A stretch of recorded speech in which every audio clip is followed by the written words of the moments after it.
안녕하십니까, 래필입니다. 6월 9일이고요. 진단키트 보도록 하겠습니다. 오늘도 진단키트 종목들은 큰 힘을 쓰지 못했습니다. 대부분 이제 약하게 하락을 하거나 보합 수준으로 마무리가 되었습니다. 시젠 같은 경우는 50원 정도 하락했고요. ST바이오센서도 0.7%, 랩지노믹스도 0.7%, 수젠텍도 0.2% 상승, 대부분 이제 1% 미만으로 진행이 되었습니다. 자, 계속해서 루즈하게 좀 이 분위기를 이끌고 가고 있고요. 거래량을 죽인 채로 여전히 큰 움직임 없이 진행되고 있습니다. 시젠 같은 경우도 21선 위에서 계속 주가를 유지를 하는 모습이고요. 두 번의 상승 이후에 상승폭을 다 내리는 음봉을 길게 아주 루즈하게 이끌고 있습니다. 하지만 그 이상으로 주가를 떨어뜨리지는 않고 있기 때문에 확실히 이전의 패턴과는 계속 다른 움직임이 나타나고 있습니다. 이전에는 피크를 찍고 계속 떨어졌다면 지금은 확실히 그 라인을 지켜주는 모습이 나와주고 있습니다. 그럼 오늘 같은 경우도 하락을 하긴 했지만 오늘 하락했다가 마지막까지 밀어 올리는 움직임이 이어졌고요. 그 움직임은 시젠뿐만이 아니라 다른 종목들도 마찬가지였습니다. ST바이오센서도 시젠과 유사하게 옆으로 횡보를 시키는 모습이 나오고 있고요. 점점 이평선들이 수렴을 하고 있습니다. 그래서 다시 한번 추가 시세를 위한 움직임이 나오고 있는 건 아닌가 그런 생각이 좀 들고요. 랩주노믹스도 21선에 거의 터치를 했지만 오늘 이제 양전까지 했다가 조금 떨어졌는데 결국에는 두 번의 큰 상승을 주고 그 상승을 잡아먹는 음봉을 주면서 질질 이제 끄는 그런 모습이 나왔죠. 그래서 이 이후의 움직임이 기다려지고요. 만약이라도 이 움직임이 좀 더 의도적으로 간다라고 한다면 다른 사람들이 이제 지켜보는 21선에 대한 지지 여부를 한 번은 이탈시킬 가능성도 충분히 있습니다. 그래서 지금은 그러한 상황이고 수젠텍도 오늘은 양봉으로 전환이 되었고요. 수젠텍도 21선을 지지해주는 그런 모습이 좀 나오고 있는데 이후의 움직임은 사실 우리가 알 수는 없죠. 그래서 계속 이 차트는 참고로만 봐야 되는 상황이고 휴마시스도 랩지노믹스와 유사하게 흘러가고 있습니다. 대부분의 종목들이 크게 떨어지다가 추세 전환을 시작하고 있는 그런 상황이고요. 셀리드도 이제 투자 경고 종목이 점점 이제 풀려가고 있죠. 내일이면 이제 이 경고 종목이 풀리는 것 같은데 그게 이제 추가적인 시세의 출발이 될지 아니면 계속 이 조정을 이어갈지 지켜보도록 하겠습니다. 이 셀리드 같은 경우는 좀 다른 소식이 들려왔는데요. 50억 규모의 또 청구 소송 제기에 대한 소식이 들려왔는데 조금 이제 악재로 작용할 수 있겠지만 전체적인 이 시세 자체가 움직임 자체가 이 소송과는 별개로 사실 코로나에 대한 움직임으로 나왔었기 때문에 크게 영향을 주진 않지 않을까 그런 생각입니다. 엑세스바이오는 보합 수준이고요. 마찬가지 지금 21선 근처까지 왔고 비슷하게 지지를 해주고 있습니다. 자, 그럼 우리가 차트만 가지고는 이 상황을 판단하기는 어렵습니다. 우리는 이제 차트는 사실 참고로만 보는 거고 이 시세가 나오기 시작한 이유는 다시 한번 코로나 바이러스가 유행을 하기 시작했고 그 중심이 중화권이었다는 것을 알고 있습니다. 그래서 그 코로나에 대한 시세가 이제 한 번 더 나온다라고 한다면 코로나가 여전히 계속 퍼지고 있다라는 그런 움직임들, 그다음에 예상보다 이 확산세가 크다라는 것을 본다면 진단키트도 힘을 받지 않을까라는 생각을 좀 하고 있습니다. 그래서 작년 8월쯤에 유행했던 코로나의 추세를 보았을 때는 확실히 지금만큼 지금 이제 작년도 유행을 했던 것 같고요. 그렇다고 한다면 적어도 시세가 작년 정도까지는 한번 나오지 않을까라는 그런 생각을 가지고 있습니다. 자, 그러면 이제 다른 건 지나가고 코로나에 대한 상황이 지금 어떻게 되고 있는지를 좀 다시 한번 정리를 하도록 하겠습니다. 일단 국내 상황입니다. 국내는 22주차 데이터가 저번 주에 발표가 되었었는데 제가 볼 수 있는 데이터가 오늘 업데이트가 되었습니다.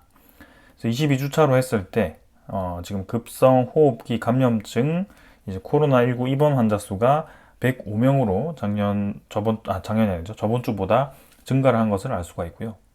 확실히 감소하던 그런 추세가 조금 들리기 시작했습니다. 하지만 이렇게 19주차처럼 잠깐 이제 꺾이다가 한 번씩 튀는 경우가 있기 때문에 이 부분은 이제 확실하게 코로나가 증가한다라고 보기는 어려운 그런 상황이고요. 그리고 이제 지금 중증 급성 호흡기 감염증 중에 이 기침을 동반하고 고열을 동반하는 환자 수도 지금은 좀 저번 주보다는 줄어들었습니다. 그래서 아직까지는 코로나 바이러스가 우리나라에 아주 유행한다라고 보기는 애매한 그런 상황입니다. 그러나 확실히 데이터라는 것을 무시할 수 없는 것이 이제 19주차까지 코로나 바이러스 검출률 자체가 2.8%까지 급격하게 감소를 하는 추세였는데요. 이 검출률 자체는 확실히 튀는 데이터 없이 아주 꾸준하게 추세를 따라가는 것을 볼 수가 있습니다. 그래서 쭉 떨어지다가 20주차에 갑자기 급격하게 검출률이 증가를 하기 시작하는데요. 이거는 튄 데이터가 아니라 지금 꾸준히 7.7%까지 조금 떨어지긴 했지만 그 이상을 계속 유지를 해주고 있습니다. 그래서 이게 검출률이 점점 증가하는지도 지켜봐야 되는 그런 상황이고요. 그리고 이 하수 감시 현황, 하수를 통해서 지금 이제 감염 발생에 대한 그 코로나에 대한 병원균의 양을 이제 측정을 하게 되는데 분명히 지금 20주차까지는 꾸준히 이렇게 감소하는 모습이었는데 21주차부터 해서는 이게 다시 증가하기 시작하는 패턴이 나오기 시작했습니다. 그래서 추세를 볼 수 있는 그런 데이터가 두 개가 지금 위로 들렸기 때문에 이게 분명히 이제 이 입원 환자라든지 향후 이제 이 고열의 기침을 동반하는 환자들의 수를 늘릴 가능성이 큽니다. 당장 이제 반응할 수 있는 데이터들은 이미 위로 상승하기 시작했고 요 입원 환자들은 서서히 이제 반등을 할 수 있는 그런 상황입니다.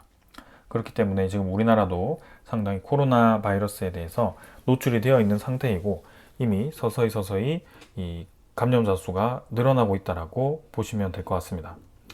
실제로 주변에서 계속 이제 백신 접종에 대한 언급을 하고 있고 코로나에 대한 주의를 계속 당부하는 곳이 많아지고 있습니다. 이 부분에 대해서도 여러분들도 계속 주의를 기울이셔서 조심하셔야 될 것 같습니다. 자, 그리고 서서히 우리나라도 이 코로나에 대한 기사들이 하나둘씩 나오기 시작합니다. 태국은 코로나19, 필리핀은 HIV, 이 에이즈죠. 그래서 동남아 감염병 주의보 해서 기사가 하나 나왔고요. 지금 태국 상황이 상당히 심각합니다. 태국이 진단키트 물량이 바닥날 정도로 크게 유행을 하고 있다고 하고요. 엊그제도 제가 말씀을 드렸지만 보건복지부에서는 태국에서 보건복지부에서 코로나의 피크가 나왔다라고 얘기를 했는데 사실 피크보다 지금 더 크게 다시 유행을 하고 있는 그런 상황이고요. 하루에 지금 2만 명 이상이 확진될 정도로 태국은 지금 아주 크게 코로나가 유행을 하고 있습니다.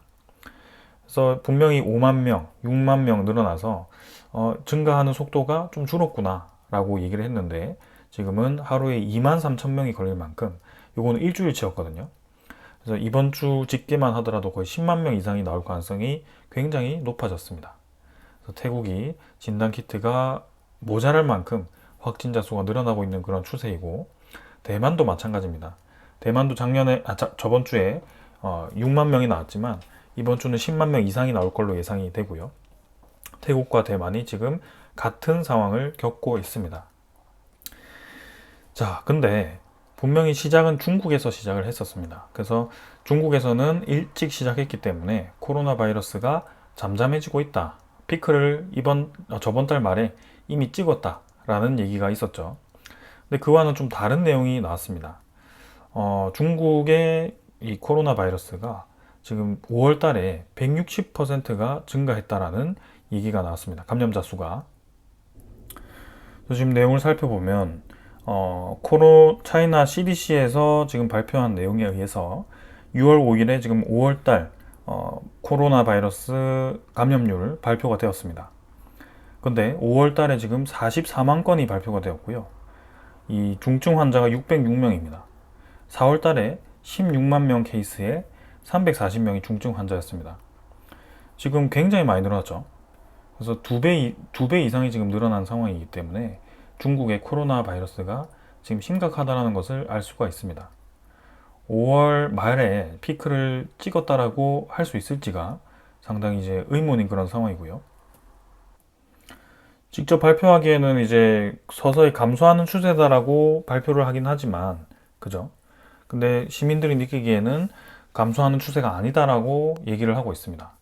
그래서 과연 어떤 내용이 맞을지는 조금 더 봐야 되겠지만, 분명히 태국에서도 정점을 찍은 것 같다라고 얘기를 하고 나서 하루에 2만 3천 명씩 걸리는 그런 상황이기 때문에 이 코로나 바이러스가 굉장히 전염력이 강하고 예상치보다 훨씬 더 빠르게 유행을 한다는 것을 알 수가 있습니다.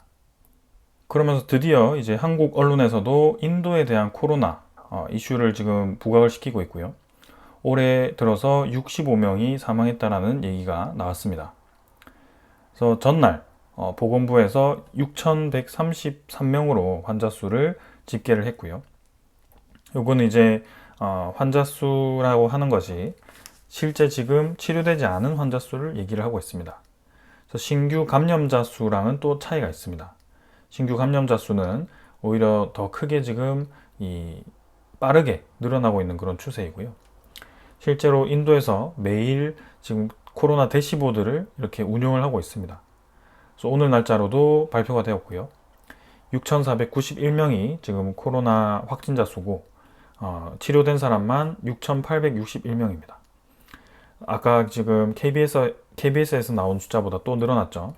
최근에는 거의 3,400명이 매일매일 늘어나고 있는 상황이고요. 치료자 수가 늘어남에도 불구하고 확진된 수가 늘어난다는 것은 그만큼 신규 감염자 수가 지금 1,000명씩 매일매일 나오고 있다. 1,000명에서 1,200명씩 나오고 있다. 일주일에 거의 10,000명씩 걸린다라고 보시면 될 것 같은데요. 상당히 지금 인도도 크게 유행할 가능성이 커 보입니다. 근데 여기서 무서운 점은 인도에서 또 새로운 변이가 발견되었다고 합니다. 인도에서 XFG라는 코로나 변이가 또 새로 163 케이스가 발견이 되었다. 그래서 이 XFG라는 것은 지금 이제 캐나다에서 처음 발견이 되었는데, 여기 인도에 지금 다시 서서히 또 퍼지고 있습니다. 그래서 이 변이가 또 얼마나 유행을 할지도 지금 봐야 되는 그런 상황이고요. 지금까지 제가 주목했던 부분은 NB1.8.1이었습니다. 근데 XFG는 또 다른 변이거든요. 그래서 한번 걸린 사람이 또 걸릴 수도 있다는 얘기입니다. 코로나 바이러스의 무서움이 아주 변이가 빠르고 자주 일어난다는 얘기고요. 저렇게 감염자 수가 많아진다는 것은 그만큼 변이에 대한 기회가 많아진다는 뜻입니다.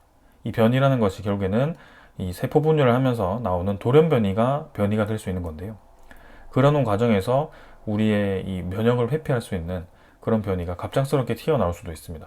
그때부터 새로운 이제 바이러스가 시작되는 겁니다. 그래서 이 코로나 바이러스라는 것이 굉장히 무섭다. 지금 분위기를 봐서는 계속 전 세계적으로 유행을 하고 있는데, 유행하는 와중에 또 새로운 변이가 나왔다. 그래서 유행이 식어갈 때쯤 또 유행을 할 수 있다는 것을 보았을 때는 지금 동남아시아 쪽이 쉽게 저 코로나 바이러스가 가라앉지 않을 것 같다라는 생각입니다. 그러면서 지금 우리나라도 6월 둘째 주에 진입을 했고요. 서서히 지금 하수 검출률과 그 다음에 코로나 자체 검출률이 늘어나고 있는 만큼 중증 환자 수는 아직 늘어나지 않았지만, 입원 환자 수는 늘지 않았지만 분명히 지금 늘고 있는 데이터들이 보이고 있습니다. 그래서 우리나라도 지금 본격적으로 올 여름에 유행할 가능성이 크고, 그 다음에 유럽이라든지 지금 미국 쪽에서도 계속 그런 얘기들이 나오고 있습니다. 그래서 그런 부분을 보았을 때는 아직 진단키트라든지 그 다음에 백신, 치료제 관련 테마들이 한번 움직임을 줄 만한 그런 상황이다라고 생각이 되고요. 특히 동남아 쪽에서 최근에 진단키트에 대한 품귀 현상이 일어나고 있다고 하니, 그것을 보았을 때는 다시 한번 코로나에 대한 수출 가능성도, 코로나 수출이 아니죠. 진단키트에 대한 수출 가능성도 높아 보입니다. 이런 부분을 계속 주시하면서 지켜보도록 하고요. 움직임이 굉장히 재미없죠. 거의 한 2주 가까이 이렇게 횡보만 하고 있는 그런 상황인데요. 분명히 한번 시세를 줄 거라고 보여집니다. 근데 그 과정에서 조금 더 재미없게 이렇게 조정을 줄 가능성도 충분히 있다고 생각이 됩니다. 그래서 그 부분을 좀 생각하면서 지켜보도록 하고요. 일단 확실한 것은 적어도 작년만큼 유행하고 있는 거고, 아직 코로나에 대한 유행이 끝나지 않았다. 이제 시작이다라고 생각이 됩니다. 그래서 적어도 지금 올 여름은 다들 조심해야 될 것 같고 그 부분 주시하면서 지켜보도록 하겠습니다. 자, 오늘 여기까지 하겠습니다. 감사합니다.